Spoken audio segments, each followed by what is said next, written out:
Good afternoon সবাইকে। রান্নাঘর থেকেই আজকে আমি গুড আফটারনুন জানালাম। আজকে ভিডিওটা অনেক লেট করে শুরু করলাম। কটা দিন তো তোমরা জানো আমার শরীরটা খুব একটা ভালো যাচ্ছে না, প্রচণ্ড ঠান্ডা লেগেছিল। তারপর অ্যান্টিবায়োটিক খেলাম, কাশি ওষুধ খেয়ে একটু নিজেকে রিকভার করলাম। তারপরে আবার পিরিয়ডস শুরু হয়ে গেল। আর এই পিরিয়ডসের 2-3টে দিন না আমি প্রচণ্ড উইক থাকি, ডাউন থাকি। হয়তো তোমরা বুঝতে পারো না, আমার কাজকর্মের ফ্লো দেখে তোমরা অনেকে বুঝতেই পারো না যে আমার মানে কি হচ্ছে না হচ্ছে। তো যাই হোক, আসলে কি জানো তো, 40 ছুঁই ছুঁই বা 40 ওভার হয়ে গেলে আমাদের মেয়েদের যে পিরিয়ডসটা হয় সেটা একটু এক্সেসিভ হয়। জানি না সবার হয় কিনা, বাট এটা কিন্তু ম্যাক্সিমাম 90% মেয়েদের কিন্তু এক্সেসিভ হয়ে যায়। আর এই পিরিয়ডসের সময় শুধু আমাদের শরীর থেকে শুধু একটা জিনিসই বেরোয় না, তার সাথে সাথে কিন্তু অনেক জিনিস আমাদের ক্ষরণ হতে শুরু হয়ে যায়। মানে আমরা কিন্তু পুরো ড্রেন্ড হয়ে যাই এই সময়টা। কিন্তু আমরা এই সময় আমাদের নিজেদের যত্ন এতটুকু নিই না। আমরা 30 দিন সংসারে যে পরিমাণে খাটি, আমরা এই 2-3টে দিন কিন্তু সেম পরিমাণেই খাটি, কাউকে ফিল করাই না যে আমাদের মধ্যে দিয়ে কি চলছে। তো যাই হোক, 2-3টে দিন আমার খুব ডাউন যাচ্ছে, শরীর খারাপ যাচ্ছে। আর আমি শরীর খারাপ নিয়ে খুব একটা ভিডিও করি না, জানো তো। মানে আমি ওই মুখ গোমরা করে বা মুখ কাচুমাচু করে ওই রকমভাবে আমি ভিডিও করতে পারি না। আমি মনে করি যখনই আমি ভিডিওর সামনে, ক্যামেরার সামনে আসবো, আমি হাসি মুখে আসবো। তো যাই হোক, তো কালকে রাতে আমাকে আমার দিদি ফোন করে, আমার সাথে আমার দিদির প্রত্যেক দিন রাতের বেলা হয় ভিডিও কল হয়, না হলে অডিও কল, যেটা খুশি হয়। তো আমায় কালকে কল করে যখন ওর সাথে আমি কথা বলছি, ও কোনোভাবে বুঝতে পেরে গেছে যে আমার শরীরটা ভালো না। তো আমাকে ফোন করে বললো, তোর কি শরীরটা খুব খারাপ মনা? বললাম, হ্যাঁ রে দিদি, আমার পিরিয়ডস হয়েছে তো ওই জন্য আমার শরীরটা ভীষণ খারাপ, ভীষণ উইক লাগছে, ভালো লাগছে না, খুব ঝিমঝিম ভাব পাচ্ছে। তো আমাকে বললো, ঠিক আছে দিদি, ফোনটা রেখে দে, তোর সাথে আমি কালকে সকালে ফোন কথা বলবো। তো ও জাস্ট নাও ফোন এখন করলো, ফোনটা ওর রাখলাম আর আমি ক্যামেরাটা অন করলাম। কারণ আজকে আমি রিয়েলাইজ করলাম যে সত্যি আমি কতটা ভুল পথে এগোচ্ছিলাম বা কতটা ভুল পথে আমি চলছিলাম এতদিন ধরে। ও আমাকে বলল, ও আমার প্রত্যেকদিন ভিডিও দেখে, ভিডিও দেখার পর আমাকে ফোন করে বলে যে তোর ভিডিও আজকে এটা হয়েছে সেটা হয়েছে, অনেকে বলে কেমন হয়েছে না হয়েছে, বা কোনটা ভুল হলো সেটাও আমাকে সংশোধন করে দেয়। তারপরে আমাকে ফোন করে বললো, হ্যাঁ রে মনা, তুই আমাকে কাল রাতে বললি তোর এতটা শরীর খারাপ, তোর পিরিয়ডস চলছে, তা সত্ত্বেও তুই সংসারে এত পরিশ্রম করলি, এত রান্না করলি, তুই একটু রেস্ট নিতে পারলি না? তখন ওকে আমি বললাম, বল আচ্ছা দিদি কি করব বল, আমার তুই তো জানিস যে মলয় একটু খেতে ভালোবাসে, ও ওই এক ভাত তরকারি বা এক ডাল তরকারিও খেতে পারে না। তারপর মেয়েটাও অন্যরকম খেতে পছন্দ করে। তো ওই সবার কথা চিন্তা করতে করতে কি হয়, আমার রান্নার পরিমাণটা বেড়ে যায়। তারপরে তো সংসারের আদার্স টুকটাক কাজ আছে। তখন আমাকে ও কিছু কথা বলল যেগুলো তোমাদের সাথে শেয়ার না করে পারলাম না। ওর কাছ থেকে আমি শুনলাম, আমি উপকৃত হলাম, আমি রিয়েলাইজ করলাম আজ থেকে হয়তো আমার কাছ থেকে তোমরা 5জন শুনবে, তার মধ্যে হয়তো 2টো মানুষ, 2টো মেয়ে হয়তো রিয়েলাইজ করবে। কারণ আমার চ্যানেলে ম্যাক্সিমাম মানুষই কিন্তু মানে মেয়ে হাউস ওয়াইফ।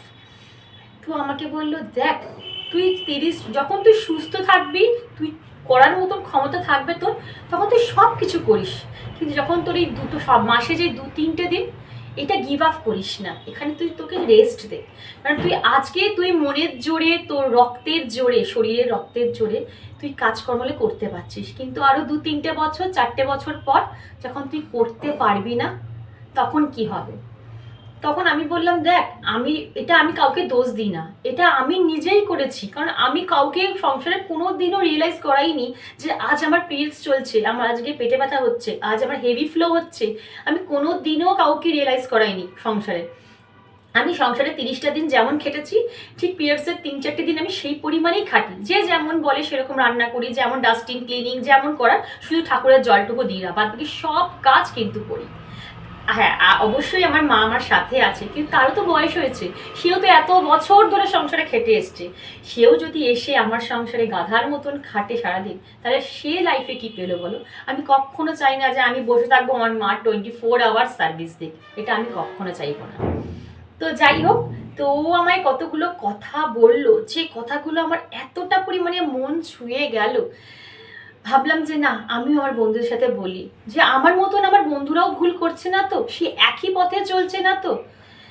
তো এই হচ্ছে ব্যাপার, কথাগুলো বলবো, মন দিয়ে তোমরা একটু একটু শুনো। আজকে ভিডিও বলছি না, শুধু ভিডিওটা করলাম তোমাদের ভালোর জন্য, তোমাদের বোঝানোর জন্য। যারা বোঝার তারা ঠিক বুঝবে, আমি জানি।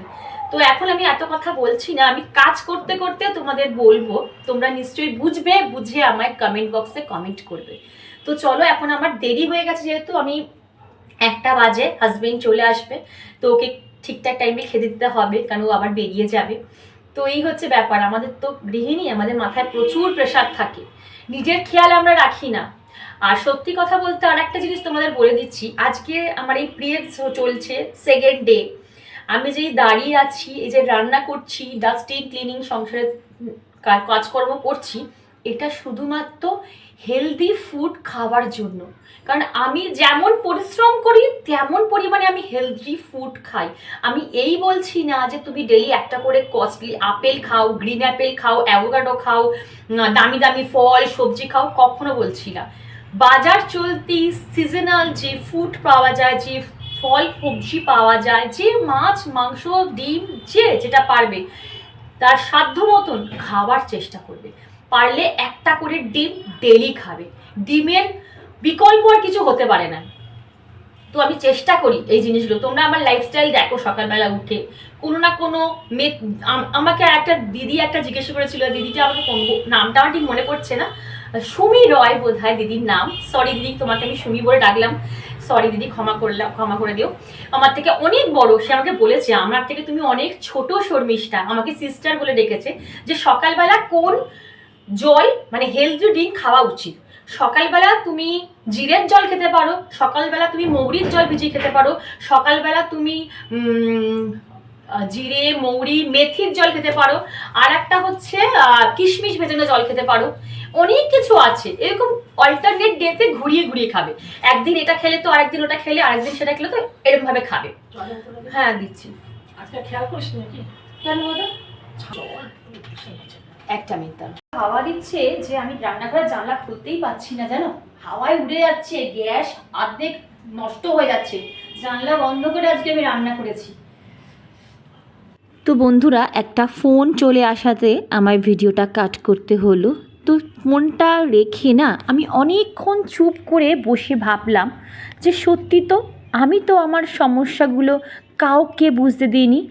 আমি যদি তাদের না জানাই আমার প্রবলেমগুলো বা আমার সমস্যাগুলো, তারাই বা কী করে বুঝবে বলো? আমরা ভাবি কি আমরা চুপ করে থাকবো, আমরা কাউকে কিচ্ছু মুখে বলবো না, কিন্তু তারা আমার সমস্যাটা তারা বুঝে নেবে।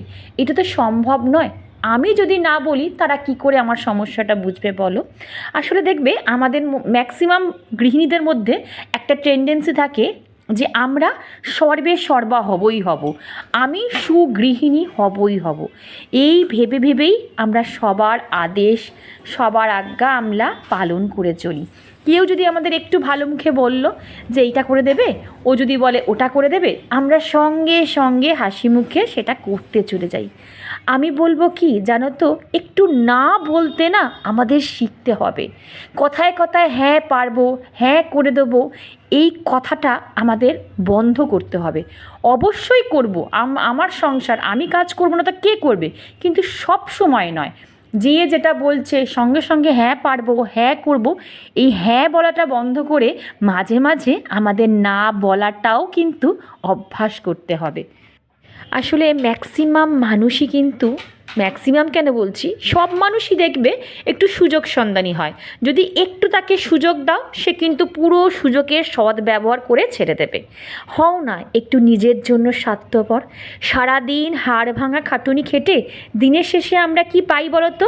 শরীরের ব্যথা জ্বালা যন্ত্রণা আর খিটখিটে মেজাজ। কারণ সারাদিন খাটুনির পর আমরা কিন্তু দেখবে ডে বাই ডে খিটখিটে হয়ে উঠি, চিড়চিড়ে হয়ে উঠি, কোনো কথাই যেন আমাদের ভালো লাগে না। আর কি হয়, হাতে পায়ে কোমরে আমরা ব্যথা অনুভব করি। তারপর প্যারাসিটামল খেয়ে একটা শুয়ে পড়ি। কারণ কি, যে পরের দিন সকালে যাতে আমরা উঠতে পারি। কি ঠিক বললাম তো? আর একটা বড় আমরা কি ভুল করি জানো? আমরা সকালে উঠে অনেককে দেখেছি ব্রেকফাস্ট করি না। ওই সকালে 1 কাপ দুধ চা নিয়ে বসলো আর 2টো বিস্কুট দিয়ে ডুবিয়ে খেয়ে ওটাই নাকি তাদের ব্রেকফাস্ট করার নাকি সময় হয় না। ওইটুকু টাইমে ব্রেকফাস্ট যে টাইমে করবে সেই টাইমে নাকি সংসারের আদার্স কাজ হয়ে যাবে। এটা আমি অনেককে বলতে মানে শুনেছি, কিন্তু বিশ্বাস করো ব্রেকফাস্ট স্কিপ করাটা যে কতটা ক্ষতি শরীরের পক্ষে সেটা যদি তোমরা গুগল করে দেখো বা তোমরা কোনো ডক্টরের কাছে গিয়ে অ্যাডভাইস নিয়ে দেখো তাহলে তোমরা বুঝতে পারবে। আমি বলছি না যে তোমরা মুসলি খাও, দামি দামি জিনিসপত্র দিয়ে তোমরা ব্রেকফাস্ট করো, না গো, আমাদের হাতের সামনে চিড়ে মুড়ি সুজি ভাত রুটি ব্রেড যাই থাকুক সেটাই একটু পেট ভর্তি করে খেয়ে নাও। একটু কলা খেয়ে নিলে বা একটু ফল খেলে, একটু ড্রাই ফ্রুট খেলে, যেটা তোমার ঘরে থাকে সেটা তুমি পেট ভর্তি করে খেয়ে নাও। তারপরে সংসারের যাবতীয় কাজকর্ম করো, দেখো তুমি কতটা পরিমাণে এনার্জেটিক থাকো। আমরা সবসময় ভাবি কি যে সংসার বোধহয় শুধু একজন গৃহিণীরই, কিন্তু না গো, সংসার হচ্ছে কি জানো, সংসারে থাকা প্রত্যেকটা মানুষকে নিয়েই কিন্তু সংসার। আজকে যদি তোমার কষ্টটা সংসারের আদার্স মানুষ বুঝতে না পারে, তোমার সমস্যাটা বুঝতে না পারে, দরকার হলে ভালো মুখে, কখনো কড়া মুখে ঝগড়া করে কাউকে বোঝাতে যাবে না, ভালো মুখে দরকার হাত জোর করে তাদের বোঝাও তোমার কষ্টটা, তোমার যন্ত্রণাটা, তুমি যে আজকে পারছো না সেটা তুমি তাদের বোঝাও। দেখো তারা ঠিক বুঝবে, যদি তারা মানুষ হয়, মান আর হুঁশ যদি তাদের মধ্যে থাকে, তারা তোমার কষ্টটা অবশ্যই অবশ্যই রিয়েলাইজ করবে। আর্নিকাস ওয়ার্ল্ড থেকে আমার এক মিষ্টি বন্ধু কিছুদিন না 2 দিন আগেই আমায় কমেন্টে জানিয়েছিল যে শর্মিষ্ঠা, এতদিন আমার বাড়িতে যে হেল্পিং হ্যান্ড ছিল তাকে আমি ছাড়িয়ে দিয়েছি, কারণ হচ্ছে তাকে টাকা দিয়েও সে ঠিকঠাকভাবে কাজ করছিল না, আর তার বিহেভিয়ার ভীষণ ডে বাই ডে খারাপ হয়ে যাচ্ছিল, তাই তাকে ছাড়িয়ে দিয়েছি। এখন আমি আমার নিজের কাজ নিজেই করছি, তোমাকে দেখছি আর ভাবছি যদি শর্মিষ্ঠা সব কিছু করতে পারে তাহলে আমি কেন করতে পারবো না। খুব ভালো ডিসিশন তুমি নিয়েছো। তোমারও একটা প্রশ্নের উত্তর আমি একটু পরেই নিয়ে আসছি, প্লিজ ভিডিওটা স্কিপ করো না। তোমাদের প্রত্যেকের জানার দরকার আমরা এই ভুলটাই আমরা করি, একটা মানুষকে দেখে কিন্তু আমরা এই ভুলটাই করি। কী ভুলটা করি সেটা আমি একটু পরে ফিরছি। আর এখানে আমার কথা বলতে বলতে কিন্তু অনেকটা কাজও এগিয়ে গেল। চলো একবার দেখিয়ে দিই কী কী রান্না করলাম। আজ তো কিছু শেয়ার করিনি, তাড়াতাড়ি করে রান্না করেছি। তো এখানে ভাত রয়েছে, আর এখানে দেখো ভোলা মাছ দিয়ে এই সর্ষে পোস্ত পেঁয়াজ রসুন সবই দিয়েছি, নামানোর আগে একটু সর্ষে পোস্ত আর কাঁচা লঙ্কা ধনে পাতা দিয়ে গা মাখা মাখা ঝাল করেছি।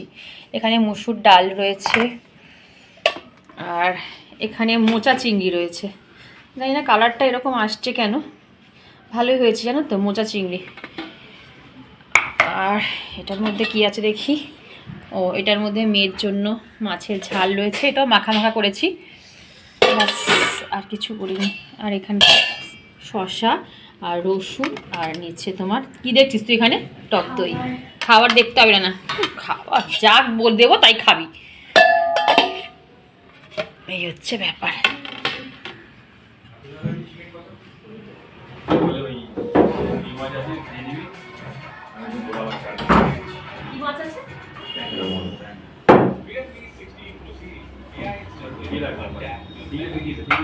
হবে না,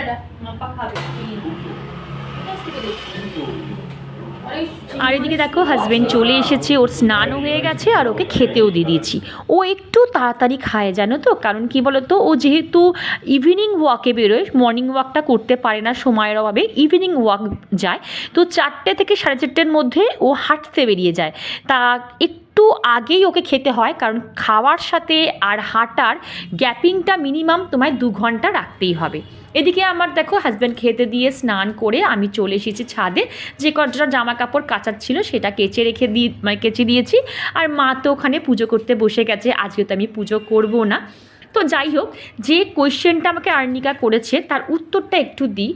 দেখো আমাকে দেখে তুমি তোমার হেল্পিং হ্যান্ড, তুমি নিজের কাজ নিজে করছো, খুব ভালো, এনার্জেটিক থাকা ভীষণ ভালো, নিজের কাজ নিজের করা খুব ভালো, কিন্তু আমি করছি বলে তোমাকেও করতে হবে, ও করছে বলে আমাকেও সব কাজ করতে হবে, এই ধারণা থেকে কিন্তু বেরিয়ে আসতে হবে। কারণ কি জানো তো, সবার পরিস্থিতি কিন্তু সমান হয় না। দেখো আমার কাছে কিন্তু আমার মা আছে, আমার মাও কিন্তু আমাকে অনেক কাজে হেল্প করে। আর যদি তোমার কোনো কেউ যদি হেল্পিং হ্যান্ড না থাকে, তোমার ঘরে যদি বাচ্চা থাকে ছোট, তোমার শ্বশুর শাশুড়ি যদি অসুস্থ থাকে, বা তুমি যদি নিজে কোনো শারীরিক কারণে অসুস্থ হও, তখন তুমি কি করে বলো তো তোমার সংসারের যাবতীয় কাজ তুমি করবে, সব কিছু টিপটপ পরিপাটি করে রাখবে? এটা তো সম্ভব নয়। তা আমি বলছি, দেখো পৃথিবীতে তো সব মানুষ সমান নয়। একটা হেল্পিং হ্যান্ড একজন খারাপ হয়েছে বলে যে সব হেল্পিং হ্যান্ডরাই খারাপ হয়, এর কোনো মানে নেই। তুমি যদি না পারো, তুমি কিন্তু অবশ্যই একটা হেল্পিং হ্যান্ড রাখার চেষ্টা করবে। দেখো, আমরা পারফেক্ট হাউসওয়াইফ হয়ে উঠলে বা সুগৃহিণী হয়ে উঠলে এরম তো নয় যে আমরা রিওয়ার্ড পাবো বা আমরা বিশাল পুরস্কৃত হব, বা আমাদের পিঠ চাপড়ে কেউ এসে বলবে বাহ কি দারুণ কাজ করেছো তুমি, কেউ তো বলবে না। সুতরাং পারফেকশানের দিকে পেছনে ছুটো না, বা পারফেক্ট কাজ করার চেষ্টা করো। মানে সব কিছুতে পারফেকশান খুঁজো না যে এটা আমাকে পারফেক্টলি করতেই হবে, এই কাজটা আমাকে এইভাবে করতেই হবে, এটা ভেবো না। বরং ওখান থেকে সময় বার করে নিজের জন্য দেওয়ার চেষ্টা করো, নিজের কোয়ালিটি টাইম মেনটেন করার চেষ্টা করো। জীবনে অনেক ভালো কিছু জানার আছে, শেখার আছে, বরং সেখানে টাইমটা একটু বেশি দাও। দেখবে এতে তোমার মানসিক শারীরিক দুটো হেলথই কিন্তু ভালো থাকবে। আর এই তো এবার কাজ ফাজ সেরে একটু বসেছি, হাজব্যান্ড ওয়াইফ দুজনে মিলে একটু মুভি দেখবো, তারপর তো হাজব্যান্ড বেরিয়ে যাবে আর আমি একটু শুয়ে পড়বো। আবার তোমাদের সাথে দেখা হবে আমার ইভিনিংয়ের ব্লগে। আচ্ছা, তোমাদের ওখানে কেমন ঠান্ডা পড়েছে সেটা কিন্তু কমেন্টে লিখতে ভুলো না। আমাদের এখানে তো 2-3 দিন ধরে জাঁকিয়ে শীত পড়েছে, মানে রেকর্ড ব্রেক করা শীত পড়েছে জানো। আমি তো পুরো খাবার পর না, ভাত খাওয়ার পর পুরো রীতিমতো কাঁপছি জানো। অতটা জল নিচ্ছিস, বুঝে নিচ্ছিস।